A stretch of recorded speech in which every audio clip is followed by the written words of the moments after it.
Hello সকলকে, আমার নতুন একটা ভিডিওতে তোমাদের সকলকে ওয়েলকাম জানাই। আমার গলার ভয়েস শুনেই বুঝতে পারছো অবস্থা আমার ভীষণ পরিমাণে খারাপ। 4-5 দিনে এতটাই শরীর খারাপ যে কোনো রকম ভিডিও আপলোড করতে পারিনি। আর এই ভিডিওটা শুরু করেছিলাম রাত্রি 1টা থেকে। দিনটা ছিল শুক্রবার। ইনি মহারাজ কিছুতেই ঘুমাবে না, রাত্রি 1টা থেকে 3:30 পর্যন্ত কন্টিনিউ জানিয়েছে। বেশিরভাগ দিনই এমনি হয়, বাট প্রত্যেকটা দিন তো ভিডিও করে রাখা হয় না। তবে কি জানো, রাগ লাগলেও না মাঝে মধ্যে এই মুহূর্তগুলো আমি এনজয় করি।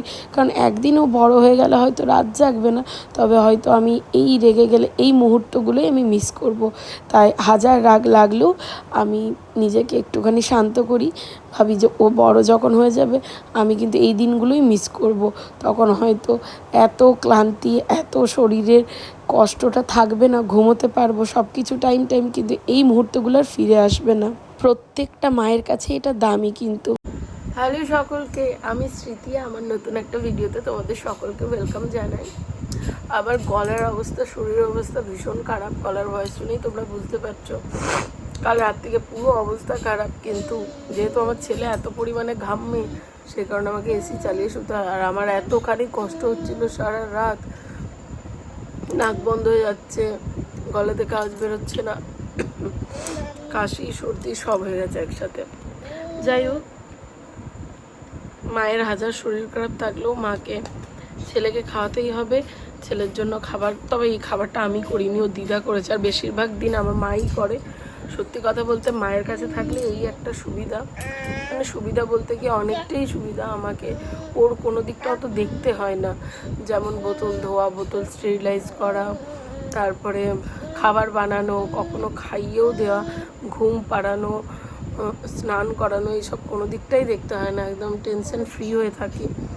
আমি নয়, আমার মনে হয় প্রত্যেকটা মেয়েই তার মায়ের বাড়িতে এলে পরে একদম টেনশন ফ্রি হয়ে থাকে। যাই হোক, এইখান থেকে বেশি শান্তি হয়তো কোথাও পাওয়া যায় না। সকালবেলায় মা ওর জন্য বানিয়েছিল এটা ওটস, আপেল, খেজুর, আমন্ড এইসব কিছু দিয়েছিল। তবে এটা না ওকে পেস্ট করে দিই, যেহেতু ওর সেই বড় বড় দাঁত বেরোয়নি যে ওর চিবিয়ে খেতে পারবে, সেজন্য অন্য কোনো খাবার পেস্ট করে না দিলেও এইটা খাবারটা পেস্ট করে দিই। যাই হোক, চলো ভিডিওটা কন্টিনিউ করছি। আর আজকে ডোডোর সাথে দেখা করতে আসবে ডোডোর একজন মামু আর মিমি। ঠিক আছে, ওরা অনেক আমারই ফ্রেন্ড হচ্ছে। তো ওরা অন্নপ্রাশন যেহেতু যেতে পারেনি, ওরা অনেক দিন থেকে ওকে একবার পুচকের সময় একবার দেখতে এসেছিলো, 3 মাস না 4 মাসের সময়। তো তারপর থেকে ওরা, আমি যতবার আসছি ততবার ওরা বলছে দেখা কর দেখা কর দেখা করার জন্য। আমার তো অত হয়ই না দেখা করা, ওরাই আসে। তো ওরা কবে থেকে বলছে দেখতে যাব দেখতে যাব দেখতে যাব। তো আজকে আমিও খুব খুশি যে ওরা আসছে। ডোডোকে দেখতেও খুব ভালোবাসে ওরা দুজনেই ডোডোকে। চলো ভিডিওটা কন্টিনিউ করছি, তোমরাও দেখতে থাকো। এটা ডোডোর খাবার। এর এই যে ডোডো কানু কানু করে, কানু কানু করে, কানু কানু করে, কানু কানু করে। ওটা দুধ না, ওটা দিয়ে ডালটা চাপিয়ে দেয়। এই ঘুম ঘুম ঘুম ঘুম বাবা, ঘুম। ডিন্না খাবে, ডোডোকে ডিন্না খাবে। এর অর্ধেকও যদি খাই তো আমি খুশি হব। এখন আমি বানাচ্ছি চিকেন। গলার অবস্থা তো ভীষণ খারাপ, শরীরটা একদম ভালো নেই। তো আজকে হবে পোলাও আর চিকেন কষা রাতের জন্য। যেহেতু মা আজকে পূর্ণিমা, চিকেন খাবে না, সেই কারণে মায়ের জন্য হবে পনিরের চিল্লি। ওটা পরে করবে রাত্রে মা। আর যেহেতু ওরা আসবে, তো আমি এখন থেকেই করে রাখছি, কারণ আমি জানি না মানে শরীরটা এতটাই খারাপ লাগছে পরে করতে পারবো কি না। আর যেহেতু ওরা এলে মাও ব্যস্ত থাকবে, বাবুকেও সামলাতে হবে, সেই কারণে এখনই করে রেখে দিচ্ছি। মা সব কুটে বেটে সমস্ত কিছু রেডি করে দিয়েছে, আমি শুধুমাত্র করব। চলো ব্লগটা কন্টিনিউ করছি। আমি বেশি কথা বলতে পারছি না, এত পরিমাণে এখানটা ব্যথা করছে। চলো ব্লগটা কন্টিনিউ করছি, তোমরাও দেখতে থাকো। চিকেনের কালারটা এসেছে দেখো। আমি না চিকেন হোক আর মাটন হোক কোনো কিছুতেই না শুকনো লঙ্কাটা ইউজ করি না। মানে অনেকে যেমন শুকনো লঙ্কা ফোড়ন দেয়, বাটাটা দেয়, আমি কখনো মাঝে মধ্যে ফোড়ন দিই না, ফোড়ন দিই, কিন্তু বাটাটা না আমি কখনো ইউজ করি না। মানে বাটাটা দিই না, বেটে পড়ে। পান্তা ভাতে তো শুকনো লঙ্কা ছাড়া ইনকমপ্লিট।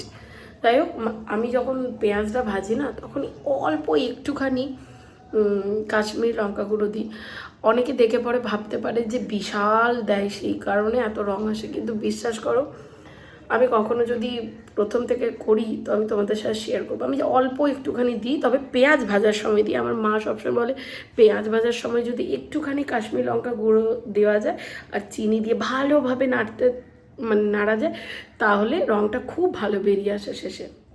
আর আমি চিকেন হোক মাটন হোক আমি না এমনি কম আঁচেই কষতে থাকি, অনেকক্ষণ ধরে কষে এই জল দেওয়ার পরেও না কম আঁচেই ফুটোতে থাকি, হয়তো সেই কারণে রঙটা বেরিয়ে আসে। আজকে তোমাদের কি কি মেনু হয়েছে লাঞ্চে জানিও।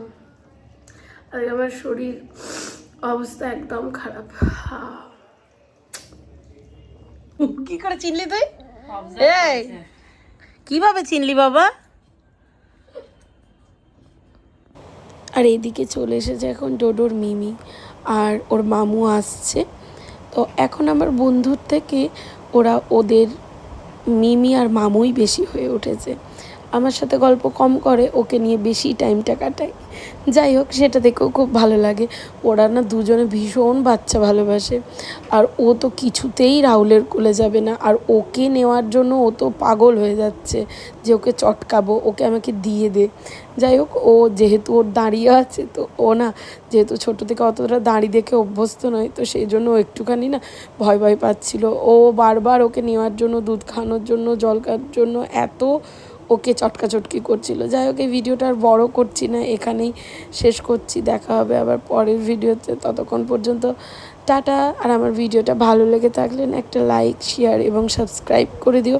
ডোডো কিন্তু ভীষণ খুশি আজকে ওর মিমি সবাই ওর সাথে দেখা করতে এসেছে বলে। চলো টাটা, দেখা হচ্ছে পরে ভিডিও।